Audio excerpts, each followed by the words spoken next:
I was listening to the sirens as they on All Fourth right. Avenue. So welcome, welcome. Thank you, So Justin.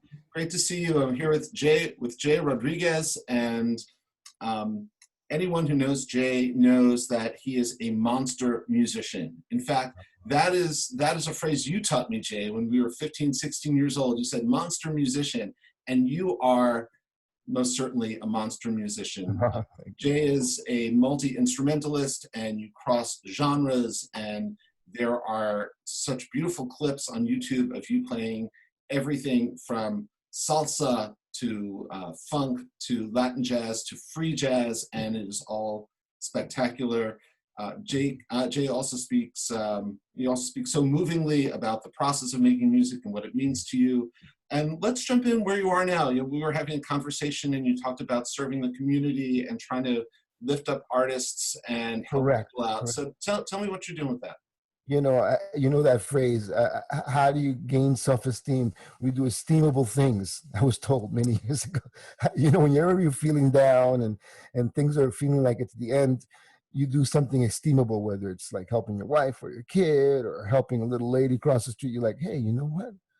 I matter, that kind of thing. Yeah. So, but that's not the only reason. In the beginning, that's the initial idea, but during these times of the whole COVID thing, the unexpected, the things that uh, seemingly helped you emotionally to get through difficult times are still the same things. And it's hard, it's hard. It's very disorienting when something tragic occurs, and something with this expansive uh, repercussions in society, like a pandemic, or alongside the racial inequality, the awareness of it. It's always been there, but the awareness of it and the actual actions being taken forth.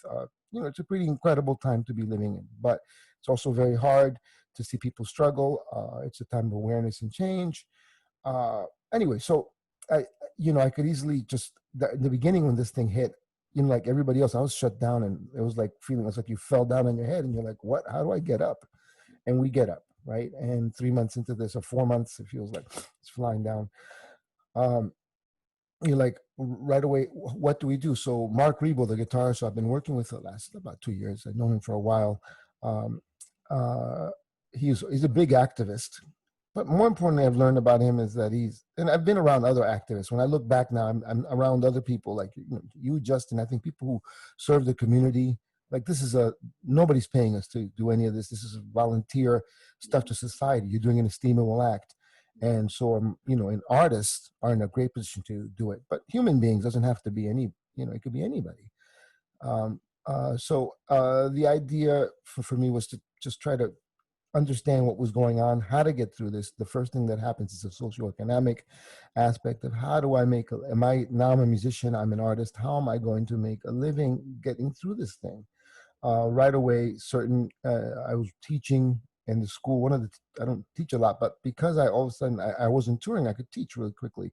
So I was able to I said, I have a laptop, I can do this. And so I started doing, the teacher said, one of the teachers who runs the program at this Poly Prep and another school were like, hey, what do we do? I said, these kids, they all need it the same way. I teach free lessons, these kids need it the same way. Anything that I can keep going through this craziness is going to be like a lifeline to like quote unquote normality, whatever that means. It's going to give me a point of reference. So my point was to keep a point of reference as a human being that worked throughout that time, so I don't lose it completely. Yeah. So anything that I could keep consistently happening in my life, that I could grow with, was really helpful. So doing that was, like right away I started, how are we going to do a performance with the kids? I started getting them and recording the Zoom things and editing them and taking them and playing to them and creating with them, on Pro Tools or what have you. I mean, I have some skills, so that helps, but it's not really hard to do. And so things like that started giving me some hope. And then a friend of mine reached out to me to do outreach work with foster schools and foster care. Wow. With Road Recovery. This guy Gene Bowen, who I've known for over 20 years. Gene Bowen used to manage Jeff Buckley, and really good friends.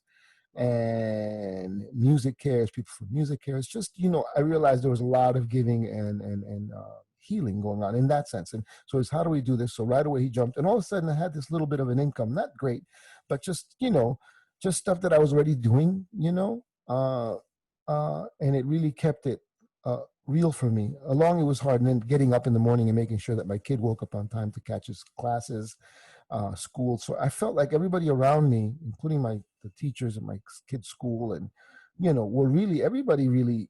It brought a lot of people together. My wife was able to go virtual, um, but it isn't that way for everybody. So we have to realize that that's the reality of it. So the more I felt like I was part of the solution, the easier it was to do this. People sent me recordings. Somebody sent me, I don't have any money, I'm in Spain, can you play baritone saxophone in this big band thing? And I'm like, cool. I played baritone, and I was like, wait, man, I need to play baritone saxophone. So I read this chart. There was a bit of that happening. Um, and, all of a sudden, and somebody asked me to play for somebody's anniversary. It was like the grandmother's anniversary or her birthday. I think it was her birthday. Yeah. She was like 99. She saw that I had posted, man, I'm so worried what's going to happen on Facebook. And she reached out to me and said, can you play a tune or two for we can't visit her because virtually we can't go to Washington, D.C., but can you get online? And she was so excited. And I played, and I was like, wow, this is like the second week of this whole thing. And I was like, okay, well, that's good, but that's not going to last. I kept on going, yeah, I'm a pessimist. Part of me was saying, oh, this is not, but anyway, but those things were very helpful. Every little bit counts, and so that's how I dealt with it. And so now I'm in the midst of all stuff.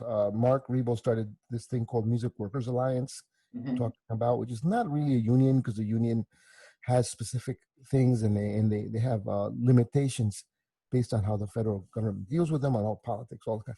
So people who are artists and people from who are involved and have contact with Schumer and all of these people jumped on, and we had the lawyers from the local 802 jump on, saying things, and they were saying, they were just giving us advice, because the unemployment thing had not kicked in yet. People were like trying like crazy. 1099 workers at the minute weren't accepted yet, but what are we going to do? And everybody showed up, and soon everybody was able to kind of get through this thing. And then the dilemma came, well, what are we going to do now? Because now everything's shut down to 2021, Broadway players, so my whole concept that I came up with a couple of weeks ago, I might have mentioned it to you briefly, was a proposal to the city to try to, for one, of course, continue the unemployment and pandemic insurance, anything that helps people get together and do things, and kind of implement a way for artists to not be using Spotify for a tip jar and all that nonsense, which is, it's a good thing for some people who don't, but if our elected officials could make it so that there's a budget, the same budgets that they would be giving to Celebrate Brooklyn or to all these concert things that would have happened over the summer, can be put forth through artists by putting a form up online, just like people have permits to play softball on a park. People can go and say, well, why don't we, you can sign up and put your name, social security number, say I'm so and so, and I'm going to do an art exhibition today outside, and and this on this block, and blah blah, and then you tell them what you need and who's participating, and everybody gets paid. The city says, okay, well, this money here, this is, who's that? Okay, boom, boom, boom. We're gonna make payments to these artists because they're creating a place for the community. They don't have to beg. They go out there like it's their job, because it is their job to create unity in the community, and light, and it inspires people in the area, synagogues, and using big spaces, synagogues, churches, that any place that could hold 500 could hold 100 people safely. And then the city will send out some of the defunding that's going on with the police, because it's really, maybe it could help with the community. There's liaisons. Every time you're about to do a demonstration, there's usually a liaison in the precincts. That's how, by the way, it's a good way for people, if you're going to protest safely, let the precinct know that you're coming. They ain't your enemy. There's some people in there who are good, who actually, there's people in there who want to do the right thing. I'm not, But anyways, you call up and you say, hey, I'm so and so, I'm doing a peaceful protest at blah blah blah. So anyway, but those same people could be sent forth to make sure that people have masks, from the police department. It makes the police department and their precinct, your local precinct, look good. They get to know the community, even in the harsh communities, because those people need to know the communities. Some places don't have a lot of policing, but it's about time that some of those police officers come and go realize that there's some good people there. Yeah, there's some crazy stuff going on, Yeah. but understand that there are people trying to live like normal lives, poor and wealthy, and everybody deserves the same. So it's not anyway. But I don't want to get off subject. But yeah, the idea was to create that. So that's a proposal that I'm trying to do. I don't know. Some people are like. Yesterday, I had a meeting with somebody, and they were talking about. Oh, I'm a socialist, and economic, and he's a young man, very smart as a whip. I can tell. And there's like 5 of us, and we're doing part of data recovering and understanding how what kind of funds are being given forth by big corporations like Sony, and Sony gave like 100 million to the world, like that's nothing, but so how's that going to, but we're just trying to figure out where things are going as far as that's concerned. But anyway, so he was talking about, like, we talked about demographics and the inequality in the record industry and a lot of businesses. Banks, people of color don't have access to it as much, and they're not the CEOs. There's that famous clip. I don't know where it is. It's online somewhere, where one of the senators is asking. He put all the bank officials. They happen to be all white, and he's like, "Okay, so can somebody raise your hand? Who is the person next in line? Who's a person of color that you're going to pass on your job to?" And none of them raised their hands. Yeah. And he goes, "That's my point." And he says, "Nothing. This is not to beat anybody up, but this is just an awareness exercise as to what we got to do. Nobody's saying you're a bad person, but but this awareness is going to help with Black Lives Matter anyway." But this young man was like, "No, I'm a socialist, and based on economics, blah blah blah." And I'm trying to say, man, it's just a human thing. It's cool if you were living in a country like Russia, or and I have friends in Russia and all that. I'm saying, but if you're in a country where there's not a lot of the history that we have had here, they have a different history. Nobody's saying, when it comes to Black lives and the inequality because of the way our government is run, there's a lack of people assessing these funds and positions of power, and so that there's an imbalance. So that's it. There's just and he's a very well-read kid, I could tell. But as we get older, we have experiences, and you can't argue with experience. Not to say you have to balance it. And so it was very interesting. It was really interesting for me to hear a different perspective. Yeah. From an intellectual. Let me break in here for a second, man. I'm sorry. No. You asked me on that. The music is always beautiful. Yeah. Well, it's interesting. I started talking about music and serving the community, and very quickly, right, your reflections went to how you navigate the business and how you navigate the layers of power and the inherent inequality in the whole system. And now we're seeing, like, even Major League Baseball players who are traditionally very conservative talking about systemic inequalities, and not just Black baseball players or Latino baseball players, but white baseball players, right? So we're really at this moment. How do you understand this moment from your vantage point as a musician, as a dad, as a husband, as a man living in Brooklyn right now? How do you, where do you see yourself in this moment? I think, like, as a small part of the solution, I hope, by bringing this awareness to it, like, also part of that, I know that I have, I think one of the things that I want to say is that we have to have faith in our brothers and sisters, Black and white. I know that part of the fear of not getting things right, it stops us from being kind to each other in these times. Because of the fear, I'm not going to get what I need or what I want. And that's like a self-centered fear. So we have to be really careful of that, whether you're spiritual, whether you're agnostic, just very simple little things like that. So those are things that I find myself having, I have to, these are things that I struggle with, and that I try to evolve in myself a day at a time, trying to make sure that I'm on point, that as much as I want to do this outside, that I practice all those principles at home with my kid, my wife, and and it's not always easy, and understanding, giving each other space as an artist, and this is a very tense time for families too, who are constantly in each other's face. And I'm sometimes I was on the road a bit. My wife would have her space, my son, and so it's and my son broke his arm, so he's home alone. I'm trying to get him out. So all of these things happen at once, and so make sure that I'm also listening and trying. This helps. This is cathartic. Trying to yesterday, like there's some days when I don't feel so good. We're only human. Some days we're like, oh God, what is going on? Let me just go to sleep early or stay up late or whatever it is, uh, and it's okay to give ourselves a break, a little bit, of that, and it helps to do that, to have a perspective, to step away. So sometimes looking what others are doing helps me to step away, and seeing and understanding and having some hope, in it, and trying not to uh, react to things, but really understand and see and it's not easy to always do. It's hard to upkeep that, but that's what I try to do. The music really helps. Nothing, going back to the music, nothing helps me to gather my thoughts more than picking up my saxophone or flute or writing or help, and like, and, playing and going, oh, wow. Yeah, it all makes sense to me. This is what I'm supposed to be doing. So that touches on something I heard you say in an interview where you Mhm. spoke about playing music as a sacred space.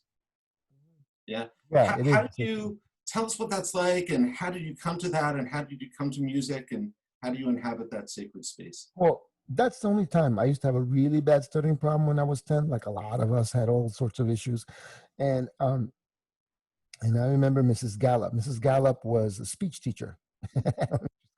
And it's funny. I Where'd remember you grow up? huh? Where'd you grow up? I was here in New York City, and No, then where? at the time, here in New York, and Lower East Side. Lower East Side. And then my parents, we were there, and then it's like, you know what? We can't live here because it's crazy. We went to Weehawken in New Jersey, Wow. and then like in first, second grade, and then I came back. But at that time, Mrs. Gallup was part of this number two public school. Number two, it was like a new school in the area overlooking the city because it was across, Boulevard East, looking out. And and and Mrs. Gallup helped me with my speech because I was having a stuttering problem. I had a language barrier, all that stuff.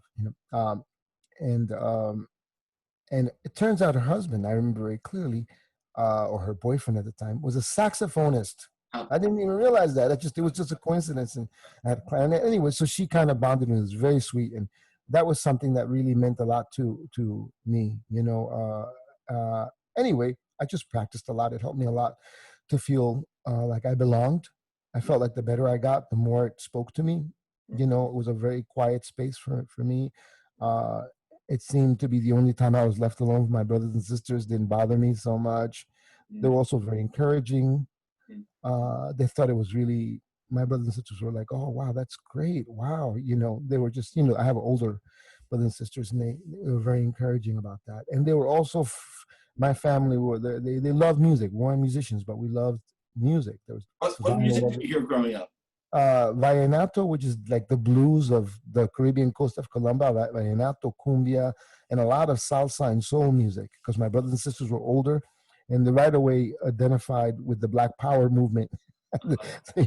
And so there was soul music and Latin music, and I was like, wow, this is cool. And of course, there was Sesame Street, and there's a lot of music around in our society. Talk about Sesame Street. There's been a lot written about Sesame Street recently. Tell us about Oh Sesame. yeah, really? Nothing. I just thought that it was really cool. I just thought that a lot of the musicians actually, later on, I got to meet and play with Howard Johnson and musicians who worked uh, on these episodes. Yeah. They work on the music, and it was beautiful. And Howard Johnson went on to run Saturday Night Live, Wow. and I got to actually play Saturday Night Live later on as a sub. I subbed, and and the Mingus band. But anyway, but Howard Johnson was also he's a multi-instrumentalist gentleman.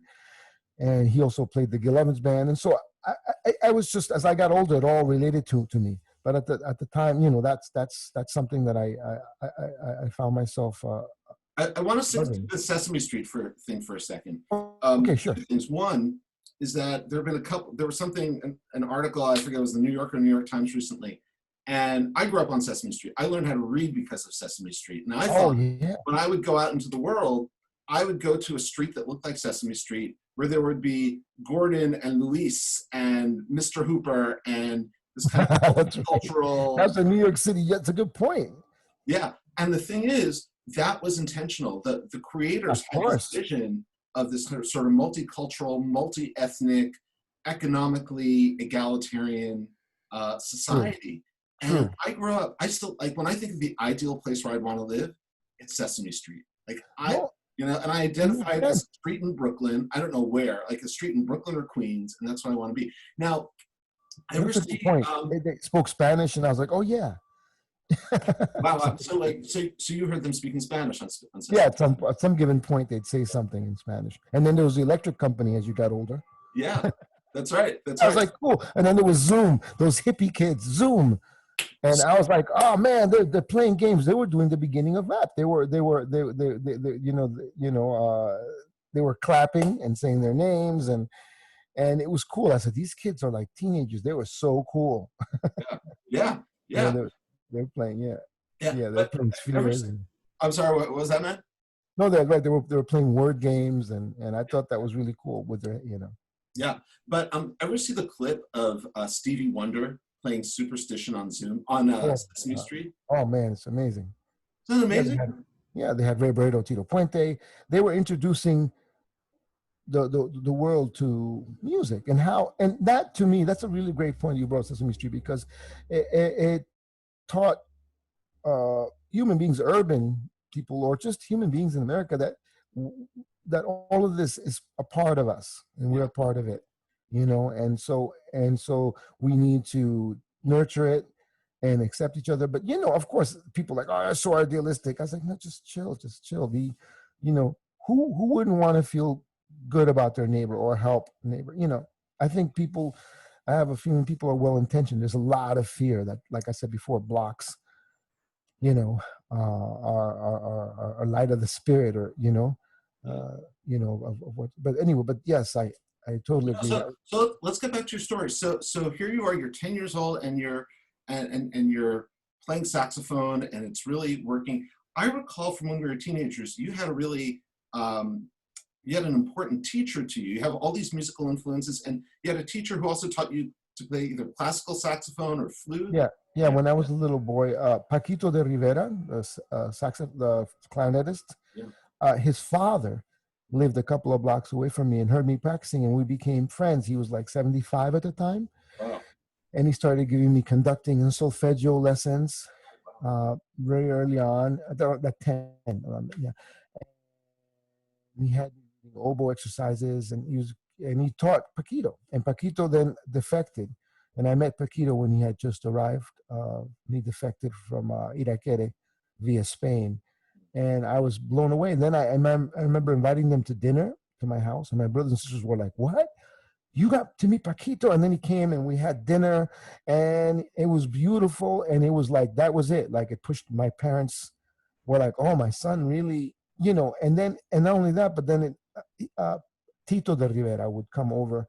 And if I didn't go to his house, he gave me lessons every day. I didn't want to go. If I didn't go, he'd come and knock on the door. Where's the kid? My parents like, you go. It was free. He was giving me his heart. Wow. And when he went on vacation, I turned 50 a couple of years ago, and my sister found a postcard that he wrote me. He was on vacation with his wife, and he wrote me a postcard saying, hey, don't forget to practice. It was just like beautiful, like this is a very giving. And Paquito, I would be crying and stuff because he was tough. He's old school tough. I'm not saying that's the way to be. I think it's kind of on the verge of abusive. But he goes, I want to make sure you're the right conditions to do this. Otherwise, it doesn't make sense if you're not going to do this with the right conditions. The conditions mean acceptance of hard work and, but whatever that meant to him. And so he, it was tough, and he would give me a hard time. And then Paquito would walk in the middle of something from Dizzy's rehearsal or something, would walk in, and he's like, hey, later on, I'm going to go play, blah, blah, blah. Can I pick you up? You want to come in and sit in? Blah, blah, blah. So he took me to McKell's. Wow. He was playing with Sly Hampton. and he drove me up there, and he brought me up on a blues, and then he brought me up on another tune, and I played because he knew I wanted to play Bird. I wanted to check out Charlie Parker and play all this stuff. And my father came too. And I played, and he goes, "Man, you sound really good. It must be because your dad is here." you know, and I remember that. And then Sly Hampton drove me home, you know, and and I and I was like, wow, man. I look back at that, and right away I felt like, oh, I belong to jazz. Yeah. It wasn't just Latin jazz, Latin, that I can play. I can be a musician. I was checking out Sanborn. I was checking out, of course, Bird, Train. I was already in love with the sound of that. And then flute came in around that time too, because there were a lot of Cuban artists who were coming from El Mariel around that time, uh, from the Bay. Anyway, I would meet musicians playing in the street, congas and stuff, and then I realized flute. There was a guy named Jose Fajardo, a really great charanga flute player of a tradition with the 5-key flute, and they would play all the stuff based on French contradance style flutes with different movements where people dance to. So dance and classical forms in Latin music were information for me as to how chords moved, the history of the music. So those were things that were starting to form in my mind. I was able to write things. I realized all of a sudden I could write music without going to the piano, and I was able to assess things, and so I would write things, and then so I had a flute around the house, and anything I could get my hands on, I wanted to. I said, "Oh, the fingering is close." There was my best friends. I had a friend named Eddie Garcia, and his brother Jesus Garcia was in high school, and he would be practicing Bird, and he became actually my first teacher in a way, because he said to me, "I'll sell you the saxophone if you want," and I was playing clarinet, "and I'll give you a free clarinet." And so I had all these people giving me stuff, and he was already playing. He was like an all-state classical guy, and we became good friends. So he became a professional musician and teacher, but I started playing. He'd give me a scale, and I'd go home, and I'd come back with other scales, and we were both discovering. He was a great teacher because he learned as much as I did, and I learned about teaching, and he taught me how enthusiastic he was is how enthusiastic I needed to be. And so I knew that was an important element, because I had two types of teachers. I had a teacher who was hardcore, and then Paquito would bring me enthusiasm. Then I had this young man who brought me enthusiasm. And so that was very beautiful thing that happened at the time. I didn't realize it. And then flute was something I was like, wow, this is so cool. He had records of flute players. His brother played. I didn't have a musical family, but then the people, my community, again, going back to the community enabled me for free what music is and what it meant to them in the society, in the community. Of course, I'm sure if I was around painters and artists, I'm just thinking. So that's why I find that proposal that I was trying to do about, making it's such I've definitely experienced what it is, what art means in our community, in our society, sacred and otherwise. Yeah. And so for me, that's, I think now that I'm speaking to you, it's really important, because it helps me to think about all those things and put them in one place. Yeah. Because, it's deep and profound, man. When I met you at PA, you were already playing on gigs. Yeah. I should have. How did that come about? And how did you get to high school? I mean, was high school just like? I have a really good story about high school. Yeah. I swear, this is crazy, man. I have a good one, because my parents didn't know I was going to audition. I didn't know I was going to audition. Wow. This is a different time, right? Because back then, now everybody has to sign off. Everybody has to sign off about where you're going. I remember I was in, what is going on? I remember I was in eighth grade. Where were you in school in 8th grade? All right, I was going between East Village and between Lower East Side and Weehawken, because I kept on going back. My parents were struggling because they didn't want, like, what are we going to do? Can we bring them? So I'm in Weehawken, New Jersey, back and forth. Anyway, it was 8th grade, and they asked me where. I was already playing gigs. I was already playing 8th grade, 7th grade. I was already, I was going out playing gigs. My parents wouldn't let me hang out with friends late night, but they would let me go hang out with these adults And bad idea. They treated me like a little, I think, what the hell? Would I let my kid do that? No. But my parents were so, they would realize how deep I was. They were like, wait a minute, this kid is like real about this. You're like, what the hell? What do we do? So the so-and-so Pacheco would call up and uh, Vicente Pacheco, he's a singer from the Dominican Republic, really well known at the time, in a merengue band. And the merengue bands of the Dominican music has a lot of saxophones, a lot of arpeggiated, all this kind. And so I was reading all that stuff. That's like really, And so I played with him, and then other people started calling me salsa bands, and I liked salsa at the time because it had more jazz harmony. I felt like it was moving in a hipper. Um, and I felt like I could solo in it. The other stuff felt a little bit more contrived, very rhythmical. So the grit of the rhythm made it so that if you soloed, everything would have to be a little bit less swinging, in a way. So anyway, but we were doing that. So I remember getting picked up and doing that all through high school. I remember. So anyway, so I decided to. I didn't tell anybody, and from one day to another, I remember we moved again. We moved. We kept on going. We moved to Union City. I remember it's just kind of, and it was close. And I remember, and then I would go visit my aunt in the Lower East Side, and I was like, what, how am I gonna? I didn't realize what I was doing. My friend of mine, somebody had said to me, performing arts in New York, performing arts, and already the Fame movie had come out. I hadn't seen it because I was like, man, I'm too busy. I don't have time to. I'd go to see kung fu movies or something, but I never saw Fame. Like, what the hell is that? I'm playing. I got work to practice. I got practice. Anyway, but so I didn't know. So I called up the school. I think Kazakov or one of these guys. I don't know who it was. And I was like, "Hi, my name is Jay, and I want to know, can I come and audition?" It was like, I'm talking about a week, 2 weeks before school started. I didn't even know. I didn't know when auditions happened or nobody. I just called up, picked up the phone, and I said, "Are you guys holding auditions?" And they're like, "Yes, we are." I said, "Can I come and audition?" They're like, "Well, yes, of course you can." I'm like, "Great, I'm coming." I'm serious. And I got on a bus with my horn, showed up, right? Check this out. I'm walking down the street. I'm walking down 42nd off 6th Avenue because I'm trying to look for the school because I didn't know where it was. I didn't, so I go there.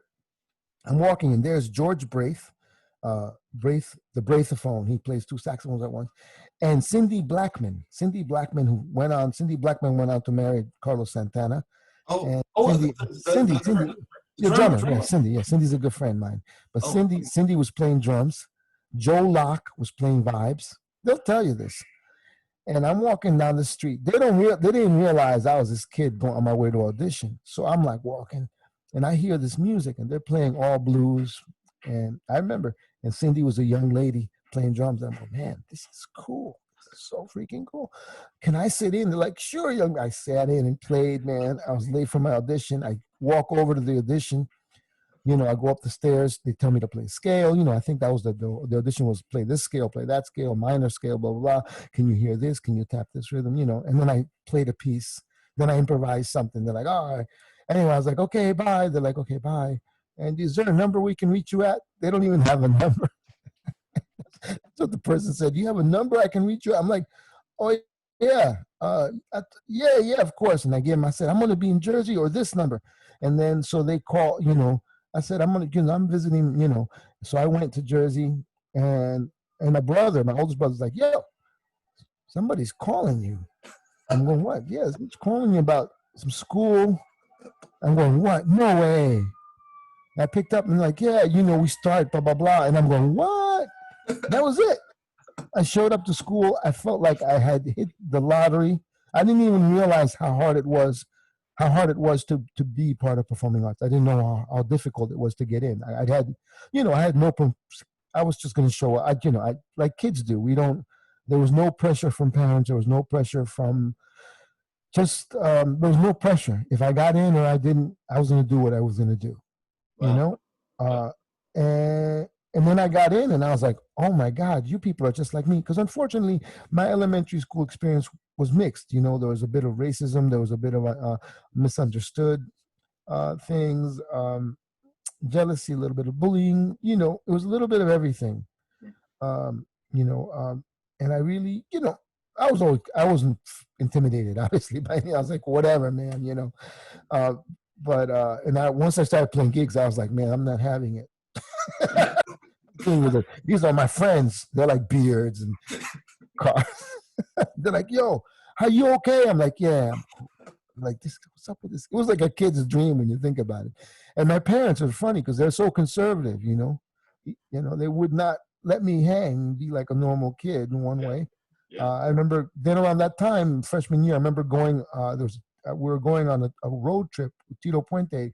We met on 8th Avenue in front of this hotel on 8th and was it 43rd? There's a Let me just comment for a second. 8th Avenue, like in 1982 or something like that, that was not a place you wanted to hang out if you were a kid. No, I know. I remember it was nuts. It was the morning of, and then my new teacher, Mark Friedman, was the lead alto player for Tito Puente, and the two bands were heading up to Boston to play a Latin dance. Basically, we were playing dances, and Tito Puente turns around. He goes, "Who let this kid up here? Who let this?" What's it? He goes, he's with us, and like, you know, he's in the band, and and he goes, this kid should be playing stickball or something. Oh, really? He should be with me. He should be living like a normal kid. Yeah, and I just remember I have these little phrases and snippets, and Mark Friedman became my teacher, who then introduced me to Phil Woods, the great alto player. He studied with Phil. I went on to introduce John Gordon to Phil Woods. To Phil Woods. And John Gordon became a big protege of Phil Woods and a good friend. And I remember hearing Billy Charlap. Well, I was going to say, here you step in to performing arts, and 2 years ahead of you is Bill Charlap, right? Or as we knew him then, Billy Charlap. Not that he knew me, but I knew who he was.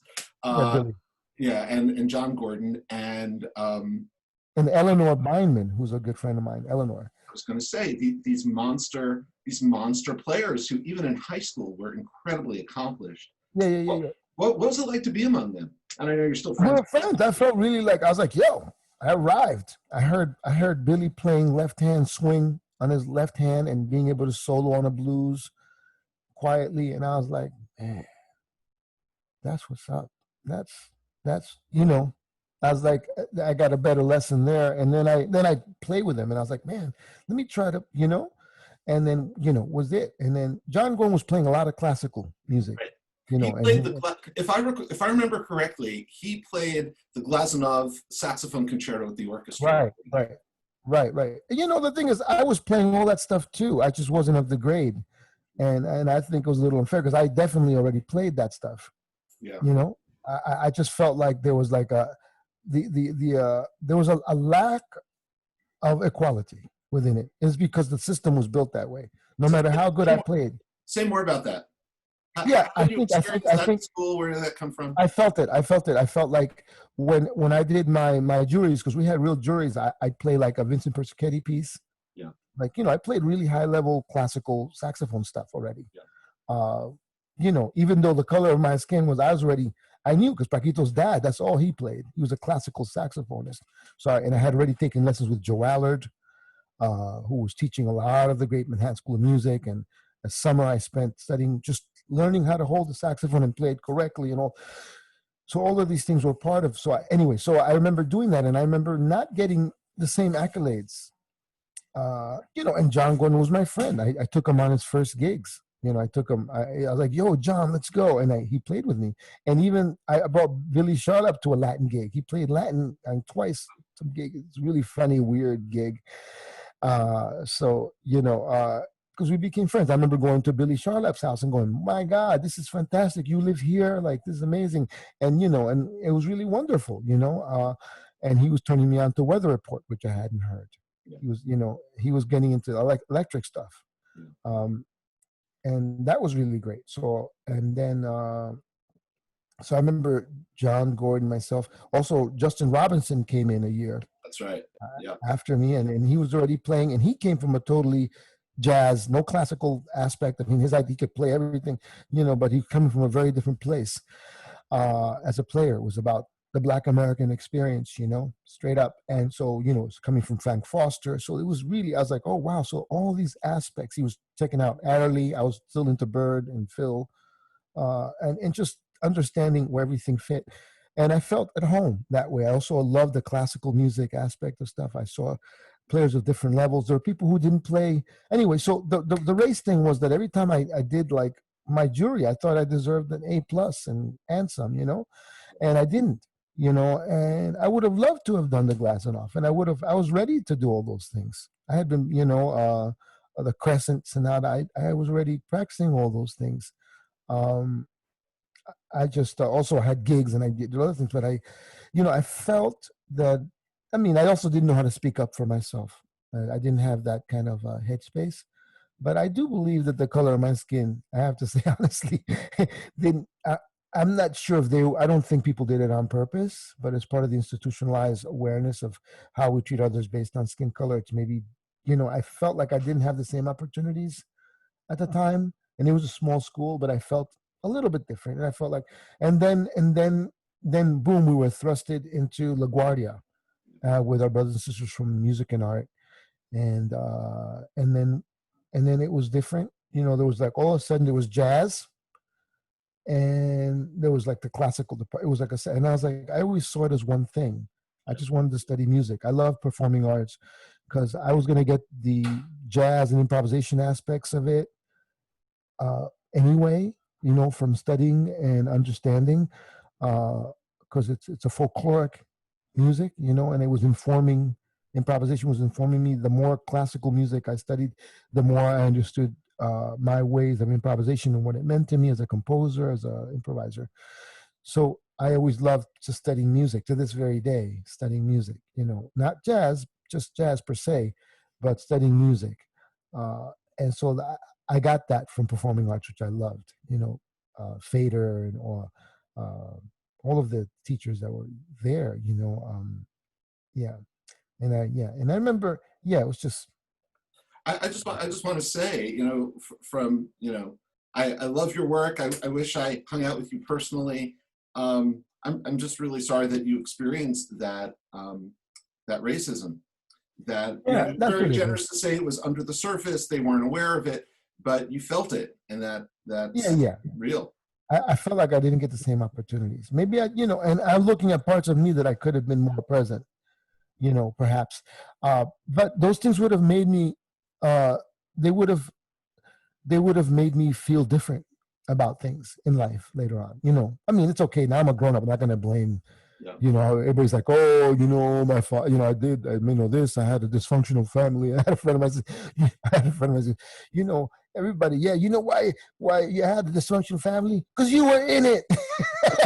No, you know. But the idea is like, you know, be responsible for. You know, it's okay. Nobody's saying it. You know, we go out through the world and we, you know, unscathed. You Yeah. know, we go through things. That's okay. It's part of Can growing. I ask you a question just about a cultural touchstone? First, a couple of things. One is we are mutual Facebook friends with Don Byron. You probably know Yeah, the guy. I don't know him personally. I'm a huge fan, not just because he did the klezmer, but just he's also just a brilliant he's a artist. brilliant musician. Yeah, But we are coincide. There's a lot of things that we have in common. But yeah, yeah, go ahead. but he's been posting a lot on Facebook lately Man, about I saw that. all the various ways that racism is just endemic to the musical culture. One of which being the thing, you know, that the trope that you just brought up, which is that people of color can't play classical. And when we were in high school, that was when Wynton Marsalis came out with, you know, two fantastic albums at the same time. He came out with That's his right. first jazz album, and he came out with his classical album where he plays the Haydn and Hummel concertos. Oh man, That, amazing, yeah, amazing. And did his that, brother too. His brother as well. Yeah. oh, all four of his brothers. And Yeah. editorial comment, his youngest brother, Jason, the percussionist, he's like the real genius in the family. But yeah, Wow, I love it. yeah, Very it's totally inspiring. cool. But to go back to that, was that, you know, as a, you know, as a young Latino man seeing Wynton's album out there with his face and all the record stores, you know, plastering Tower Records and all that, did that make an impression on you as a young person who played jazz and played classical and wanted to Yeah, be I seen? definitely I related to the fact that he I didn't think color first. I just thought, wow, man, it's amazing that he's playing classical and jazz. Yeah. Then later on, because I wasn't thinking in terms of that, Yeah. I was also good friends with Niall Barron, and Niall Barron is Kenny Barron's son, Yeah. right? So I would go over to Kenny's. Also, a couple of birthday parties I went to their house, you know, and I was like, holy shit, Kenny Barron, you know, so cool, you know, and you'd have, you know, and it was just so beautiful, you know, Yeah. and but I thought it was amazing that they were doing these amazing that Wynton and had you know played all of these, you know, played classical very well and played jazz in a beautiful way. I was like, wow, that's the first thing that struck me, Yeah. you know, and then I already knew that as a Latino that I could be a jazz musician accepted because of Paquito Yeah. and Tito. Like I felt and those bands were very mixed. Yeah. You know, they were white, black, and very mixed. You know, you know the Latin scene had everybody in it. I felt, you know, so I knew that there were great musicians of color, and I knew, you know, that music belonged to everybody. So but I was not aware of the Black American experience as much as I grew up long. You know, I mean, I had brothers who, you know, were dark. You know, I was called nigger. I mean, you know, but understanding what it really means to be a person of generations of being a black man in America, Yeah. and the inequities of that. I didn't, you know, as a young man, my parents didn't tell me, oh, you know, they didn't prepare me the way a black mom or dad would have prepared their son for things, the inequities. Maybe some did, some didn't, you know, based on like, if you don't feel different, then don't act different. You know, that kind of, you know, these kind of dynamics that occurred later on for me as an awareness. But I'm blown away. You know, I was really blown away by it at that time. I was just into music, so I didn't really judge it as much. I didn't realize how hard it was at the time to do what he was doing. Yeah. Can I ask, what are some of the experiences that helped you go deeper into this understanding and become someone like you are now, who brings people together, who brings influences together, who honors all the influences and holds them up? What were some experiences along the way, either at PA or after PA or in your life and your music, wherever? I think right now, so That far helps has you go been, deeper. I mean, playing, you know, for me at some given point, I remember playing with Celia Cruz and the singer Jose Alberto. And I was like, I had moved at 18. I decided to move out. I started going to college. Where'd you go to college? I went to the New School Cool. for you know, Arnie Lawrence. I had a choice to go there or Berkeley or Manhattan School of Music. Justin DeChocho had taken over Manhattan School of Music at the time. He was looking. It was that year, man. It was like 80, 86, 85. Yeah, that's the year. And I was like, what do I do now? I was already playing music, so I didn't. You know, I didn't understand everything. So anyway, I had a scholarship, full scholarship to the New School. So I said, man, I'm going to go there. And I said I could, and I liked the flexibility. They didn't have any format. I was like, oh, great, I can do whatever I want, sort of. I don't know how much, you know. And so Arnie Lawrence. Moffat was with you there, yeah? I'm sorry? Charnette Moffat was with you. He went to the New School also. Oh, really? I don't remember. Maybe he was there for a second. I remember Charnette meeting him at LaGuardia. Yeah, okay. I remember meeting at LaGuardia, and so Sorry, I met Myra and Walden. Were all kids. He was already, you know, trying to. They were all looking up. I said, man, we used to look up to you. I'm like, man, really? You guys sound so killing. Myron Walden and other tenor player Abe Burton.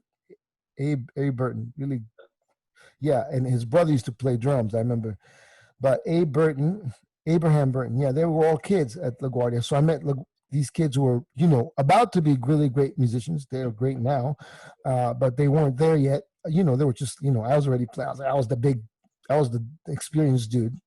And Charnette heard me play. He's like, who the hell is that? You know? You've been touring with Wynton in high school. Yeah, he was playing, right. And so he would show up and he's like, yo, man. I was like, yo, Charnette and I have talked since then. But I remember, check this out. There was an award given to small ensembles in high school.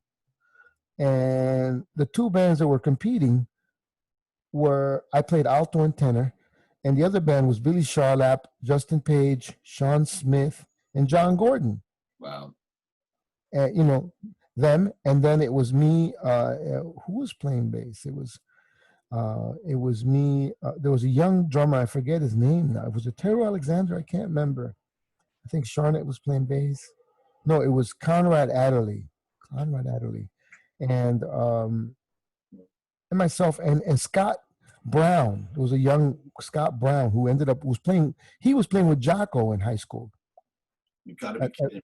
Yeah, he was playing with Jocko. He was Jocko's keyboard player in high school. Wow. Kind of like the Billy Charlap of sorts from music and art. You know, like, but a very different experience. You know, Billy came from the American Songbook. Yeah. He came from a different fusionish. So I was like, man, and I was judgmental because I was like, yo, Billy, man, that's my man. You're playing the classicals, you know, changes. You know, he's like the man, you know. Anyway, but we were competing. We actually won. And you know what? We both. Wait, you beat Billy Charlap's band? No, it was, check this out. We were, they made it a draw. We both got the award. Oh, yeah. They didn't want to, man. They didn't, you know. We played Cannonball Alley. I was playing tenor and alto, and it was weird. And I look back, and I was like, "Yo, we should have won," but they were playing the classic jazz stuff, you know. And we were playing classic jazz stuff, but we were they were playing more 50s. We were playing more 60s. Yeah, you know, Wayne but it was still swinging. So it was interesting. I look back, and I remember that. I think John will remember that too, and Billy, and you know, so that was funny. And I think about what happened, you know, and I felt, because I missed performing arts. I missed my brothers in performing arts, the people I wanted to be just like them, you know. And then, you know, so, but then I made a whole new family, you know, music and art. Terrell Alexander, well, Justin Robinson and I were friends already, and, you know, all this. Yeah. So you go to the new school and you hone your craft, and, you know, who are some of the deep influences and the deep experiences you've had since then? Yeah. You're right. As far as the Black American experience, for me, right away, it was like Sir Roland Hanna, Charles Davis. I also met around that time, you know, because I was growing up, I was able to explore who I was as a player, you know. All of a sudden, I was playing with Celia Cruz. I'm sorry, I went back to that. I remember going with Jose Alberto. We went to Europe for the first time with Jose Alberto. We're backing up Celia Cruz. And I was playing baritone. I had moved out with my girlfriend that like a year. My parents were like, what are you doing? I'm like, I'm leaving. I had gigs, you know, and I was already playing. So I moved to 29th and 6th. It was Arnie Lawrence. Arnie Lawrence had moved, and Arnie Lawrence, the head of the school, gave me his loft. So I moved in there with my girlfriend, 29th and 6th. I started playing with Prince's band. I was doing on and off stuff with Prince's. With Prince's band, you said? Yeah. So I started crossing over. I mean, I was playing Latin. The baritone saxophone was a big change for me, because the more baritone, a lot of the Latin bands, the hip jazzy kind of sounding, had baritone. It was baritone, 2 trombones, trumpet, or what have you. And so I ended up playing a lot of baritone around that time and digging it. You know, I was like, oh shit, this is so cool. You know, so I went with Celia to Europe with that, and then with Prince's thing, I subbed and I played baritone and flute, and then I was crossing over. All of a sudden, I was going to jam sessions where people were playing funk and soul, and I kind of was doing that a little bit, but then I started veering off, and I was like, oh man, I'm getting paid more money. I can solo. I stand out. I'm not just this guy backing up a singer. Not like that. I'm special. So that feeling of belonging felt better. So right away, as a musician, I felt like I needed to branch out and play more solos, and, you know, it didn't happen professionally until later. I mean, you know, around that time. So then I knew there was a different thing. I started, I would hang out, and I became friends with Jean Lee. She was an avant-garde jazz singer. Gunter Hampel, Jean Lee, they were part of the free movement. Perry Robinson, more of the free jazz stuff. And they would take me to the Village Vanguard where they were playing, and they would have me sit in. And I was already exploring a very different world than Paquito and the bebop stuff. I was already checking out. I heard Sun Ra. I met John Gilmore, the tenor player, and I would hang out with them. You know, Arnie Lawrence taught me about how important it was to hang out and listen and ask questions and inquire, along with Sir Roland Hanna and Jackie Bayard, who asked me to play in the big band. So all of a sudden, I was part of.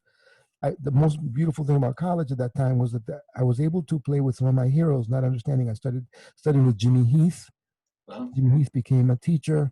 George Coleman, people that I heard on records, I was like, oh my God, this is what I was talking about, you know. And then Phil Woods, of course, all that. But all of a sudden, it all became one thing, and the language of music and jazz became something that I started to understand really deep, like what it meant to me. One thing is understanding the book, but really playing it and understanding how it informed me, and playing free, and you know, and John Gilmore gave me some amazing thoughts and lessons, and you know, so I started understanding the community of artists around me. Then I was invited to Gil Goldstein was running the Gil Evans band, so I was asked to go and play baritone saxophone there. And again, I was like, oh my God, I'm in love with this stuff. And then then I left that Latin scene kind of, and then I was called later on to play with Ray Barretto. And Ray Barretto had I had met a lot of these guys, by the way, at Salsa Meets Jazz. There was a Monday night thing at the Village Gate, and where you had a jazz soloist and a salsa band, and people were dancing. So that was, Paquito would bring me to those, and I would sit in. And who's like that kid? I would be playing, you know. A couple of the teachers from PA would show up. Really? They're like, oh, you know, Paquito came to me, hey, so-and-so wants to say hello to you backstage. I met Jerry Gonzalez, Dizzy Gillespie. They were all playing. They were the guest soloists, Wow. you know? And I was like, oh, shit. And then I would play, you know, Stanley Turrentine. Ooh, man. Stanley Turrentine and Ray Barretto's big band, like, you know, like a large ensemble. Man, that was, you know, that was it. I was like, okay, I get it. For me, this is, you know. And so I ended up, and later on I would go on to play with Ray and record with Ray Barretto and tour with him a lot. I love Ray Barretto. And, yeah, man. And man, he was the jazz conguero. You know, all of a sudden, you know, there were things. Stop it, my cat's bothering me. Oh, but that's awesome. Yeah, the idea of, you know, all of a sudden I felt like I belonged, but then there was a part of me that always also felt free. Then later on, like now, you know, I got to meet Craig Harris, really great composer working on a really major film score. We're going to be recording in 2 weeks. Wow. Which is rare, but we were waiting. He's a great composer from Harlem, and great mentor and friend. Craig Harris, really amazing musician. So I work with him a lot now, and Mark Rebo, of course, all of these artists. I'm doing a lot of composing. I've just wrote a piece for Marika Brussels. She's a choreographer. Yes. Yeah. All, wrote something for her. Marika and I are going to do a conversation. We'll post it hopefully in the next couple weeks. Yeah. So there are no coincidences. There, she called me out of the blue and said, Jay, and I was like, yeah, great. So I said, let me try something. Let me write some sketches. Yeah. And she sent me this choreography from one of the people she choreographed, and I just wrote to it. I started writing stuff, played bass clarinet. I was like, you know what? I'm stuck inside. Someone get busy. So and I have a good recording thing, and so I played clarinet, and a really beautiful piece. It came out very well. I put timpanis, and it's a very nice piece, and she's very happy with it. Thank goodness. I'm doing something that's really interesting. I'm also up to doing a sound design piece with another artist.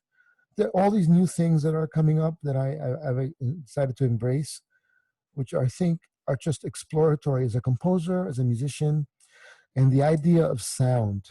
I love bop, and I love all of this stuff. And I just feel like wherever I can create and learn from, I think that's what we all should be doing. Whatever we can do, and that's it. And all of the stuff are just experiences that have helped shape me, But everybody has experiences that they can relate to, white and black, as to who molded how we are molded as human beings, and to try to better ourselves. Nobody's saying that we don't fall short. We can fall short and pick ourselves up. We all do things that we're like not proud of, or say things. Not, there's less and less as we do it. We have friends, and some of us deal with mental illness, whatever that mental. It's just when we're not taking care of it. That's all. I just have, because I have so many beautiful friends. Some are bipolar. Some are, I have a friend. One of my best friends is on the spectrum. What a wonderful human being. And we talk and laugh. And I'm like, wow, man, check this out. The spirit inside that we have, all of us. What a freaking What are the Let music me of life. let me ask you for some parting thoughts. It's just so beautiful to hear you, and you're such a deep, loving, uh, passionate, brilliant guy. Um, where do you go?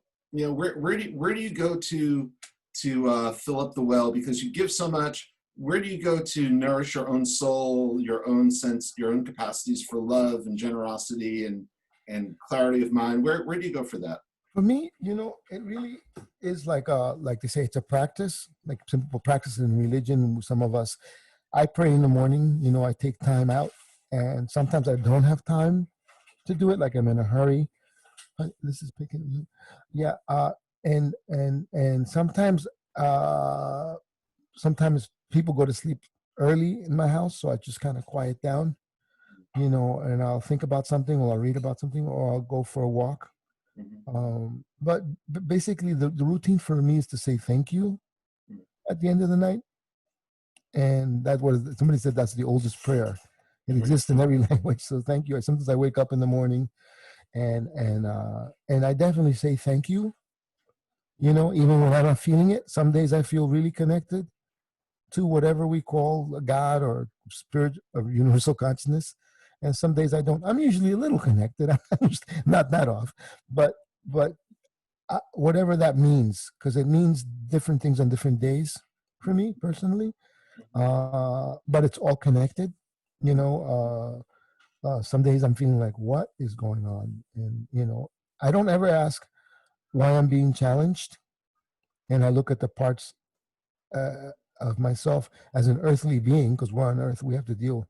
One thing is some people are very spiritual and they don't deal with the earth. And I'm going, well, we're here. So this is whatever wisdom or whatever comes through us, we gotta bring it, to play on earth, because not everybody is, that. And I believe we're all angels. Like, I think we're all meant to help each other, and to really, we have a mission to accomplish, you know.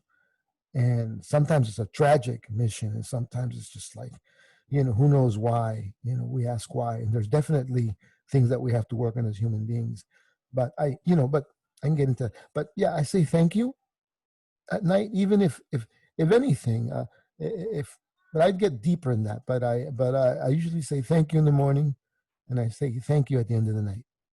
Just thank you. That's it. Don't have to be like, some people are like, oh, I have to pray. I said, yeah, you can get all deep, but for people who have trouble believing or don't believe, just you say thanks, even if you think of your mom, or if you think of like your kid who gave you a hug that day, or your dog that came up to you. Just whatever, whatever works for you. Say thank you, and then you know, because then it helps you appreciate, even if the day was like a horrible day. You sit there and you say thank you.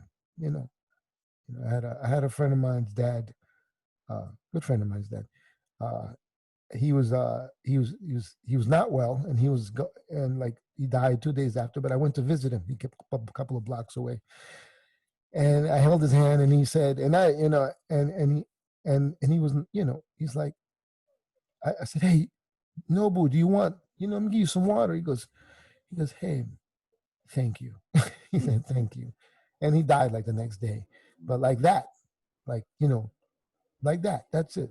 Thank you. And, that's it. And I think, and the changes are going to happen I believe, in this Black Lives Matter and all of the things that are occurring, that the changes happen in our houses, in our neighbors, in our communities. And then it goes out. For me, it's easier to deal with it that way. For me, some people are really good at seeing the whole damn thing. I don't know. That's not me. I can't speak for others. But for me, it starts here, then it goes out, and it's real. Then if I don't make a change out there, or whatever, not even a change, but if I'm not part of the good stuff in home, it's harder to do it out there, and that's it, that kind of thing. That's beautiful. So you have your flute with you. Yeah, I think I told you last time I was going to play a little vibe, so I was going to close it off with a little vibe. It's my wife was walking in and out from. She needed her break. Walked out, bought some stuff.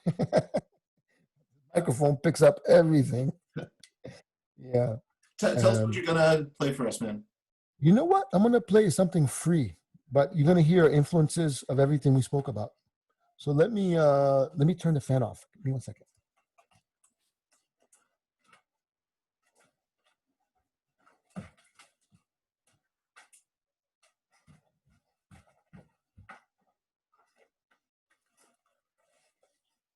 Cool. Here we go.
Jay, I can't thank you enough.